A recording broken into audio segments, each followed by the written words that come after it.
Welcome to Trench Diaries. This is Blood, Dust and Snow, Chapter 18. October the 15th, 1941, Wednesday. I was out all day today. At 0900 I went to see Hauptmann Holzmann, and at 1000 hours I drove off.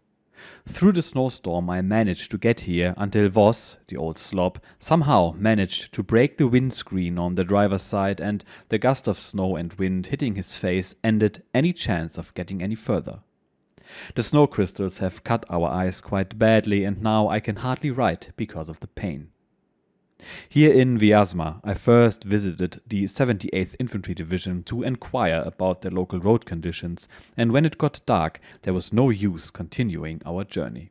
That means that, due to an incompetent orderly driver, I am now losing up to 2 days before I can fulfill my task to bring a big bag full of orders from division to Siebert. Instead, I am sitting here doing nothing. October the 18th, 1941, Saturday.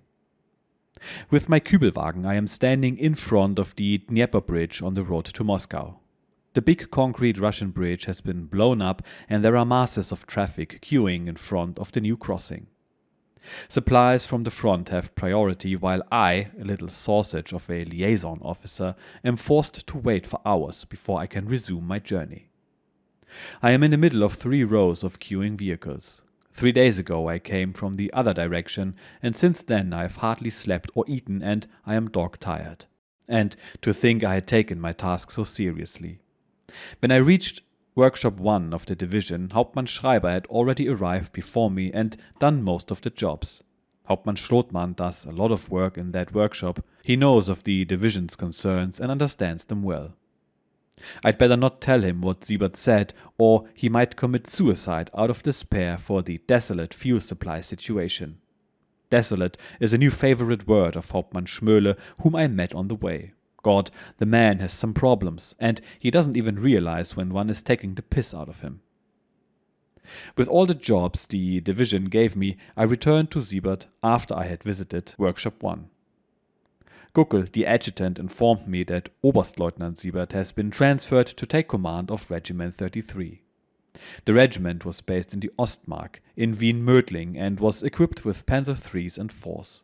The young crew are also mainly Austrians, and I am sure that our old Papa Siebert knows how to cope with them. He surely had to be more stern with us Prussians. We are now getting Hauptmann Stern, and I am sure I will feel the new wind from above once I return to the old company. Many of our officers don't realize how good our old commanders have been. Yesterday night the old commander invited us, the old man of the Abteilung, to have dinner with him. It was quite nice and comfy there, the usual experience when one sits down with Siebert. He even had some absinthe for us, and later some proper burping water. Russian champagne, that is. Siebert will marry after the war. Krautwig and I, as well as Hille, the pastor's son, are the only other ones who will still have to do so. Before the war, we laughed about Wils, Leonhard Glasgen and all the others, and today we are all very serious about it. The war surely does change people. I wonder who will be the first of us 3 to marry. When they asked me about it, I joked and replied that I would run a contact ad in the newspapers, adventurous young man is seeking, and so on. Hille seems to have cheated on his 6th form girl. Anyway, enough of this, time will tell, and I can't look into the future. It has taken me the whole day to travel 56 kilometers, and I have to find accommodation before I reach Vyazma, which is another 60 kilometers away. These roads are just terrible. It's now pitch dark, and I have to come to an end. October the 19th, 1941, Sunday. Yesterday we nearly reached the area of Vyazma. At about midday, Voss slid the car sideways down a slope where it collided with an oncoming car. The blacked-out headlamp on the front bumper was torn off, thus we could see little in the dark and didn't really make any progress. Now I'm sitting in the parlor with the divisional clerks. I stayed here previously. There are 2 little girls here. One of the little lasses is called Niura, a deviation of Anna, and the other is called Katya. I have just asked about their names, so I don't have to call them Panienka all the time. I have also been in the postal office to sort out the mail for the company. It is based a couple of villages away in an old church, inside which they are currently sorting 300 sacks of mail. One of Hauptmann Baum's lorries had brought another 150 sacks. If there's nothing for me in there, it must be the devil's work, or I have been forgotten. I'm really excited about it. The divisional staff has twice received mail today. Well, they are sitting at the saucer. Mail, that is a subject of the greatest importance, especially when there was none for several weeks. I really hope that there will be a few nice letters for me tomorrow. While I am writing here, the Unteroffiziere of the divisional staff are waiting to make some music. One, a very sympathetic-looking guy, who would have made a good frontline soldier, plays the violin. Another, with a strong chin and cheekbones, who doesn't look stupid either, is accompanying him on the accordion. I can't wait to go to a concert in Hamburg again. Music. How long has it been since I heard good music, even via the radio? They often play the song of the sentry under the lantern at the barracks gate, and every Lancer will sing along when it's blaring out of the wireless. But long term, that's nothing for me. No one can eat pastries or sweet dishes all the time. It makes one feel sick. I had a chat with the medical orderly here, and I found out that in his civilian life he had been a clerk in the Milita company. I like to talk to people to find out more about them and what they do. It helps me to judge them, and that is quite important out here. Voss, for example, who is sitting next to me at the moment, would also make a good combat soldier, even though he is not very bright. But he has a certain kind of character that would work well alongside Oswald, Engelhardt and Albert. Lots of changes in the company. Steinbusch and Zimmermann, who was with me when his drama behind the Russian lines unfolded, were decorated with the Iron Cross Second Class. Unteroffizier Albert, who was in my platoon, and Unteroffizier Wilhelm, the old companion of the boss, are to be promoted to Feldwebel for cowardice in the face of the enemy. Franz and Krautwurst are getting the same promotion according to schedule. Several new officers have arrived. Siegel is among them. He was with us in Wünsdorf, and there he told the other Unteroffiziere not to address him in the informal manner, as he had already conducted officers' training in Putlos. He also played up when he was shown the graves of Jupp and the other comrades. He is, simply said, still an idiot. He ended up in 7th Company with Theo Langenbruch. Hillenkamp, a very calm and quiet man, a lawyer, has joined 5th Company. Soon, however, they will either be transferred to the Panje column or to the workshops of the division. The latter will surely be the solution preferred by the staff officers. There are over 100 vehicles waiting for repair there, and they need someone to hold all the crews at bay. Next to the Workshop 1 in Kolm, there is a prisoner of war camp, or a collection point of some kind. The Russians there have to camp in the open, and in the previous days many of them didn't wake up when the morning came. These were then fully undressed by their comrades, who then distributed the clothing among them. They are being fed with the meat of slaughtered Panje horses. I have seen how the ravenous Russians swarmed like a pack of starving wolves over the carcass of a dead and half-decayed cow. The sentries are armed with long sticks which they use to batter the prisoners to stop them catching diseases from eating the rotten stuff.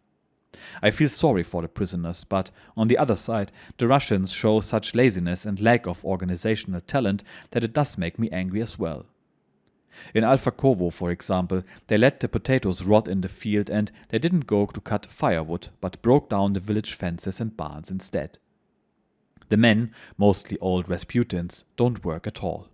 They just sit there and look at us. In the best case, they find the energy to complain that they have nothing to eat, no firewood, and that they are cold, hungry, and lacking everything. What a tragedy, but if the lazy pigs were working instead of complaining, they would be in a better situation. They cross themselves 10 times and then start blathering in such a manner that we can only understand half of what they are saying, and when we tell them to sweep the houses and wash the muddy floors, no, that would be work, and work, that means rabota, and that comes from the word rab, and that means slave. That is what the Russians think about working. How different the German thinks about working, earning and spending. October the 20th, 1941, Monday. I've had employment as an animal catcher. Last night I caught 19 bugs. It was really exciting for me, as I was lying right next to the wall and suddenly noticed that my entire coat and the blanket were covered with the little beasts. Well, anyway, due to last night's bug hunt, I have become more careful and will make sure to make more use of my field bed. I am not interested in either of the diseases spread by the little buggers. Soon Voss and I will collect our mail. I am looking forward to seeing the faces of the clerks here when they see me with my pile of letters. There will be a lot after 4 weeks, I'm sure. At 0900 I saw Hauptmann Holzmann, but there was nothing new for me. Within the next few days, our Abteilung will move to Vyazma, and I am not giving up my duties as orderly anytime soon. Because otherwise, I might also end up in the workshop company as a crew overseer. I dread to think about the enormous vehicle columns on the Rollbahn. I, the little worm, will have to spend many hours queuing again. There is still no better place than with the furthermost tanks at the front. When one catches a chicken in an abandoned village and chucks it into the pan, or when one catches a cow for the field kitchens, that isn't a problem there. It only gets complicated once they clock that I speak and understand a bit of Russian. Then the wailing women gather in a crowd, counting with their fingers the number of their many children who used to be fed with that cow's milk and who will now starve to death. The Russian women here look more like Eskimos than Europeans. With their felt boots, sheepskin skirts, and thick headscarves, they make a totally uncivilized impression. And their main job during wintertime seems to be the creation of more and more babies. October the 22nd, 1941, Wednesday. Nothing new under the sun. As in the days of the stagecoach, we stand here with a broken wheel, and all the mail and the orders for the workshops have to wait with us until the damage has been fixed. Voss, my driver, has been right after all when he always drove so slowly. The suspension would probably have broken a long time ago otherwise. We felt really struck down by our bad luck. With the broken wheel, we managed to roll into a nearby village where we found cover from the infernal rain inside a small cottage and where we attempted to fix the damage ourselves. But there wasn't much we could do, but when I talked to a Hauptmann from the vehicle park, he pointed me towards a vehicle repair shop. Repair shop? I say. What kind of repair shop? Well, one where they repair cars, of course. That reply took a load off my mind. There is an actual car repair shop of the 35th Infantry Division in the village. I quickly seek out the artificer, and if our cart is able to roll into the village, it can surely make its way to the workshop too. And Voss does indeed manage to move the car to the workshop, where it is now standing under a tent square to be repaired tomorrow. Now I sit here in the cottage where an old woman is lying on her deathbed. She is suffering from consumption and is coughing all the time. We soldiers are not bothered by that, just one of many ways to die. We've seen a lot worse. Yesterday night there were still a lot of Lancers of the 35th Infantry Division in the village. All troops from the supply services. That was crystal clear. Only the Feldwebel there had only just been transferred here. He was 36 years old and had once been a member of a student association. Not stupid at all. I learned that he was a cultural historian born in Leipzig in Saxony and now, in his civilian life, the director of the town archive in Stuttgart. I enjoyed our chat and learned a lot from him. Today, these men are gone, and I doubt that we continue our drive to Vyazma today. A shame, as we can't get out of here quick enough. The roads are completely driven to ruin. It is hard even to recognize the Rollbahn. Bumps and deep furrows, but certainly no runway there anymore. The infantry supply columns on the big runway are incredibly long. Horse-drawn vehicles travel on both sides of it. If one tries to avoid running over the horses, it is virtually impossible to move forward in a motor vehicle. There's not much I can do to assist in the repair of my car, which means that I have more time to ride. Yesterday, a piece of loose metal from the chassis had ripped apart the oil supply hose for the foot brake. We just ignored that and drove on without brakes.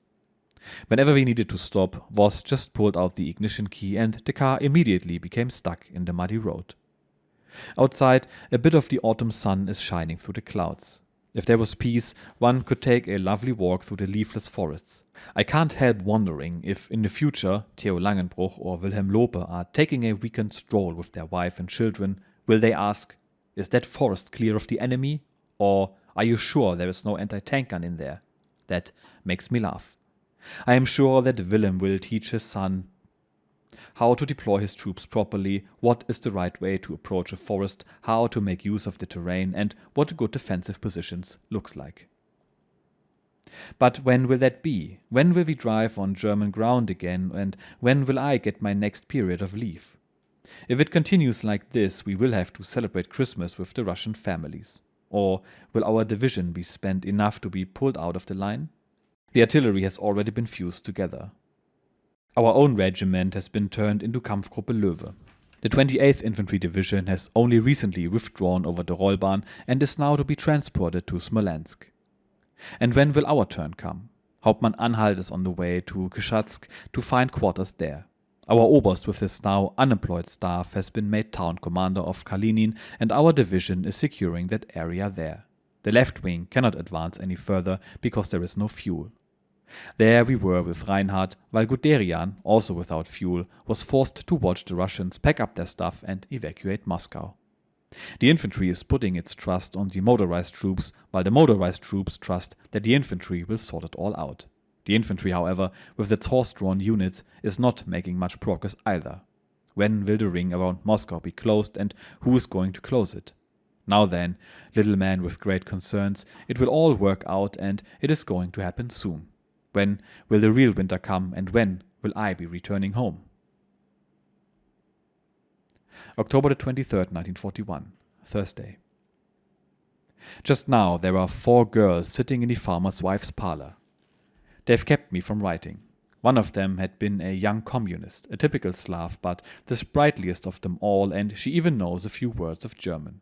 Damn, now I can't really write anymore. One of them is Ukrainian from the Charkov district. What a beauty she is, one can't deny that. A face from which Bolshevism hasn't yet taken the noble features. Her build slim and tall. Ah well, how shall I fall in love with such a dream? She is a Russian, I am German. The end. October the 25th, 1941, Saturday. Today I am sitting in the divisional workshop number 1 and had my car repaired. It needed a new brake cable and the forward tie bar had to be bent down. What a great prize for being mail and divisional courier. Neither are we losing any sleep over our provisions. There is enough for us everywhere. Well, what else shall I write in my book now? That I am sharing a table with some mechanics who are playing Russian bank. That is not exactly setting the world on fire. These war mechanics have had enough of the business here. Day after day they have to run up and down through the mud outside between the vehicles, which they have to watch like hawks to protect them from having parts salvaged from them by members of the plethora of units which descend on the workshop. Everyone has its own sorrows. Hauptmann Novak, who runs the assembly here, is looking for an officer to supervise the guests of the workshop, that is, the drivers of crews of the vehicles which arrive here. Hauptmann Schomburg didn't get enough fuel to continue his journey, and as his vehicle was damaged too, he resumed his journey with Oberleutnant Marx. Yes, Marx, this crab louse, is now an Oberleutnant. Marx is the swine who has spoiled the career path of my good fellow combatant in Bad Lippspringe days, SS-Leutnant Werner of the Sicherheitsdienst, here in the Panzer-Regiment. The bum still has eggshells sticking out of his ass, but actually thinks he can write assessments of older men. I went on a short stroll with Theo and we had a bit of a chat. We talked about his marriage and what he'll do for a living after the war. After all, he's probably Germany's best stenographer. Wilhelm Lose is out and about with Hauptmann Anhalt and both are staying over. Lieutenant Hillenkamp, doctor of law and a little bit cumbersome, is off to Smolensk to collect some fuel. In Kotelki I ran into Lieutenant Siegel, who was on the way to Roketchinskaya to find some oil and had become stuck with his vehicle. He had to be towed out by a tank. While that was ongoing, he looked at the tank of Unteroffizier Möller, which still held the charred remains of 3 panzer men whom Hille, the pastor's son, didn't want to recover. I will probably have to do that job myself. When it is about the recovery of a comrade's body, I don't want to hear excuses about ptomaine and other things. The only thing we can do is to create a proper grave for their mortal remains. If only we could do more. Now I am sitting here watching the mechanics. Voss has fixed the car and one can hope that the foot brake is now actually working. Slowly but steadily we are fixing the old sled. In the workshop of the Fish Division, which is the 35th Infantry Division, where I was made very welcome, they didn't have the plethora of different vehicle types that we have, but then there are a few. But then they are a new formation. Here in the workshop there is much more to do than over in their place. I'm just thinking about the types of people one runs into out here. In Lagocci I stayed in a house together with a 103-year-old woman. Down at the workshop I stayed with a lunger who was on her deathbed, while just behind the Dnieper, Voss and I shared a house with a bunch of released convicts. Near Workshop 65 I was staying in the bug-ridden hovel of a Cossack when a woman rushed in and asked who of us could speak Russian.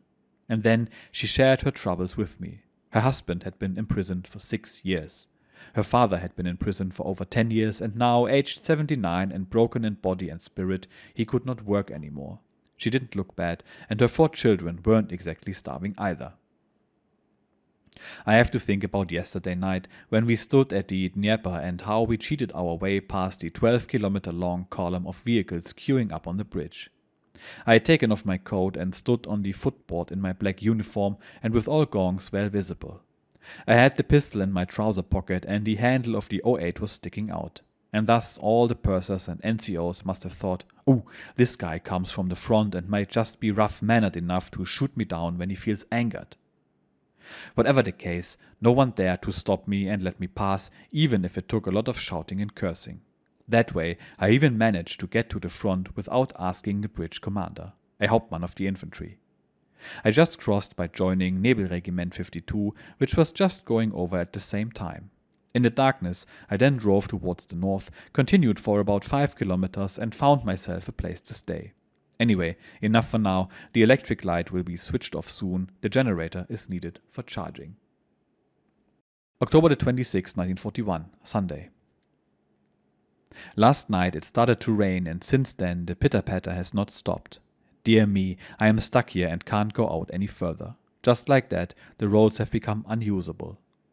There I was yesterday, claiming that one slowly gets used to the conditions in Russia, and now, all of a sudden, a new chapter for new experiences has opened. And I am in luck, however, as there is fuel to be had here at the airfield at Kolm, where I have driven on the advice of Hauptmann Nowak. I have now taken quarters with a very clean Russian family, and I intend to stay here for as long as my supplies last, the roads have dried up or frost is setting in again. That might take until the end of the week. At the moment there is a waxing moon which is visible during the day. That will change in about 7 days. Voss tried to park the vehicle near a house and while doing so ended up in a foxhole. While he was trying to sort this out, I left him alone, angry because he had decided to ignore my advice and drove as he liked. I went inside, sat down at a table and began reading Das Reich newspaper. Cultural news, theater play reviews and so on. There is a photo of a play in the Deutsches Theater in Berlin, Schiller's Die Räuber. The actress in the role of Amalia is Ursula Burg. Uschi Kampeburg from Osnabrück, whose mother was at our National Theatre in around 1935. Damn, I had to think about those days when I was friends with Peter Burg and when Friedel Marschall and Otto Soestmeier had fallen in love with Uschi Burg. The same Uschi Burg. She was 1 year younger than I and went to the Lyceum. Friedel and Otto failed to connect with her. From the beginning, Uschi had been a member of the BDM. When you come to Osnabrück today, all the girls in our age are either married or already widowed. Like the wife of Klaus Hilmer. Waldemar Heckmann has been killed too, and who knows who else of our age group. Yes, and Uschi Burg is in Berlin and is getting famous. She surely will. After all, her old lady wasn't bad either. I have to tell that to Marschall when the war is over. I am already looking forward to seeing his face when I tell him that. I also have to think about old Himmelmann, the pacifist. I wonder what he is up to nowadays. I have to think about Remarque and his sister. Will I not be returning with the same feeling which he held after World War I? Only for me there will be no Ilse and no war profiteer like Barcher. When I go home, the gymnasium will still be in der Wüste and the gas lanterns will still be burning. Ah well, I don't want to think about all this anymore. For me, there will only be work after the war, work and then some more work. Think about Jupp Wellinghoff, who also won't be with us anymore. I wonder if Rabbit Kommerich is still alive, and Otto Soestmeier, and all the other classmates. Now then, an end to thoughts like this. We are still in Russia and there is still a lot to do here. The road to the Volga at Yaroslav is long and there is no way we can get there without fuel, oil and bread. I wonder how we are going to sort out the supply problem. Surely not before frost sets in. And another part done.